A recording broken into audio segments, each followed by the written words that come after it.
ਕਹਿੰਦੇ ਵੀ ਜਿਹੜੇ millions of American ਆ ਉਹ ਹੁਣ ਆਪਣਾ ਕਈ ਕ੍ਰੈਡਿਟ ਕਾਰਡ ਦੇ ਉੱਤੇ ਕਰਜ਼ਾ ਚੱਕ ਰਹੇ ਆ ਤਾਂ ਕਿ ਉਹ ਆਪਣਾ ਫੂਡ ਨੂੰ ਅਫੋਰਡ ਕਰ ਸਕਣ। ਅਮਰੀਕਾ ਦੇ ਵਿੱਚ ਪਿਛਲੇ ਕੁਝ ਮਹੀਨਿਆਂ ਦੇ ਵਿੱਚ ਜਿਹੜੀਆਂ ਫੂਡ ਦੀਆਂ ਕੀਮਤਾਂ ਆ ਉਹ 32% ਵੱਧ ਗਈਆਂ ਆ। 5 ਸਾਲਾਂ ਦੇ ਵਿੱਚ ਜਿਹੜੀਆਂ ਗਰੋਸਰੀ ਦੀ ਕੀਮਤ ਆ ਉਹ 32% ਵੱਧ ਗਈ ਆ। ਕਹਿੰਦੇ ਵੀ ਮੇਕਿੰਗ ਫੂਡ ਅਫੋਰਡੇਬਿਲਟੀ ਇਹ ਟੌਪ ਕੰਸਰਨ ਫॉर ਮੈਨੀ ਅਮਰੀਕਨਸ।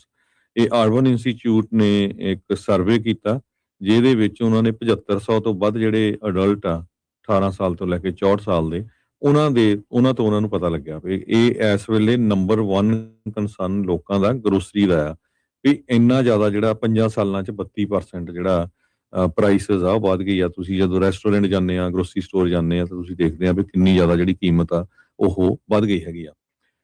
ਕਹਿੰਦੇ ਵੀ 25% ਦੇ ਕਰੀਬ ਜਿਹੜੇ ਲੋਕ ਆ ਅਡਲਟ ਲੋਕ ਆ ਉਹ ਕ੍ਰੈਡਿਟ ਕਾਰਡ ਨੂੰ ਹੀ ਹੁਣ ਯੂਜ਼ ਕਰਦੇ ਆ ਗਰੋਸਰੀ ਖਰੀਦਣ ਦੇ ਲਈ ਤੇ ਉਹਨਾਂ ਦਾ ਬੈਲੈਂਸ ਵੀ ਜਿਹੜਾ ਪੇ ਨਹੀਂ ਹੁੰਦਾ ਫੁੱਲ।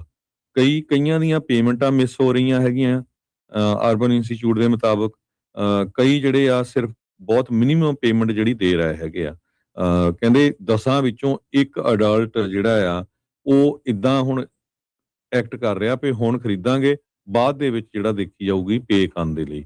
ਤੇ ਥਰਡ ਕਹਿੰਦੇ 10 ਵਿੱਚੋਂ ਤੀਜਾ ਬੰਦਾ ਜਿਹੜਾ ਉਹ ਪੇਮੈਂਟਾਂ ਮਿਸ ਕਰ ਰਿਹਾ ਹੈਗਾ। ਇਹ CBS ਨੇ ਅੱਜ ਕਾਫੀ ਵੱਡੀ ਜਿਹੜੀ ਰਿਪੋਰਟ ਆ ਇਹਦੇ ਸੰਬੰਧ ਦੇ ਵਿੱਚ ਛਾਪੀ ਹੈਗੀ ਆ।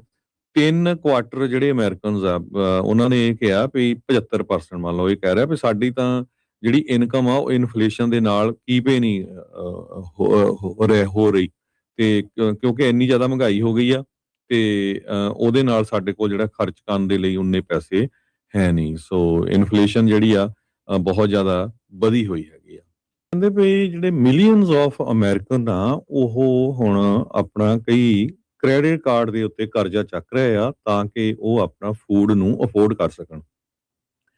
ਅਮਰੀਕਾ ਦੇ ਵਿੱਚ ਪਿਛਲੇ ਕੁਝ ਮਹੀਨਿਆਂ ਦੇ ਵਿੱਚ ਜਿਹੜੀਆਂ ਫੂਡ ਦੀਆਂ ਕੀਮਤਾਂ ਆ ਉਹ 32% ਵੱਧ ਗਈਆਂ ਆ। 5 ਸਾਲਾਂ ਦੇ ਵਿੱਚ ਜਿਹੜੀਆਂ ਗਰੋਸਰੀ ਦੀ ਕੀਮਤ ਆ ਉਹ 32% ਵੱਧ ਗਈ ਆ। ਕਹਿੰਦੇ ਵੀ ਮੇਕਿੰਗ ਫੂਡ ਅਫੋਰਡੇਬਿਲਟੀ ਇਹ ਟੌਪ ਕੰਸਰਨ ਫॉर ਮੈਨੀ ਅਮਰੀਕਨਸ।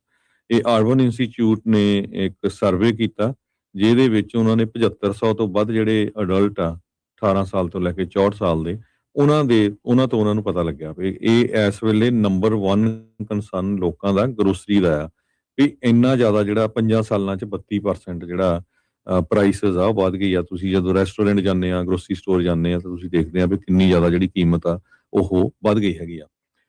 ਕਹਿੰਦੇ ਵੀ 25% ਦੇ ਕਰੀਬ ਜਿਹੜੇ ਲੋਕ ਆ ਅਡਲਟ ਲੋਕ ਆ ਉਹ ਕ੍ਰੈਡਿਟ ਕਾਰਡ ਨੂੰ ਹੀ ਹੁਣ ਯੂਜ਼ ਕਰਦੇ ਆ ਗਰੋਸਰੀ ਖਰੀਦਣ ਦੇ ਲਈ ਤੇ ਉਹਨਾਂ ਦਾ ਬੈਲੈਂਸ ਵੀ ਜਿਹੜਾ ਪੇ ਨਹੀਂ ਹੁੰਦਾ ਫੁੱਲ। ਕਈਆਂ ਦੀਆਂ ਪੇਮੈਂਟਾਂ ਮਿਸ ਹੋ ਰਹੀਆਂ ਹੈਗੀਆਂ ਅਰਬਨ ਇੰਸਟੀਚਿਊਟ ਦੇ ਮੁਤਾਬਕ। ਕਈ ਜਿਹੜੇ ਆ ਸਿਰਫ ਬਹੁਤ ਮਿਨੀਮਮ ਪੇਮੈਂਟ ਜਿਹੜੀ ਦੇ ਰਹੇ ਹੈਗੇ ਆ। ਕਹਿੰਦੇ 10 ਵਿੱਚੋਂ ਇੱਕ ਅਡਲਟ ਜਿਹੜਾ ਆ ਉਹ ਇਦਾਂ ਹੁਣ ਐਕਟ ਕਰ ਰਿਹਾ ਵੀ ਹੁਣ ਖਰੀਦਾਂਗੇ ਬਾਅਦ ਦੇ ਵਿੱਚ ਜਿਹੜਾ ਦੇਖੀ ਜਾਊਗੀ ਪੇ ਕਰਨ ਦੇ ਲਈ।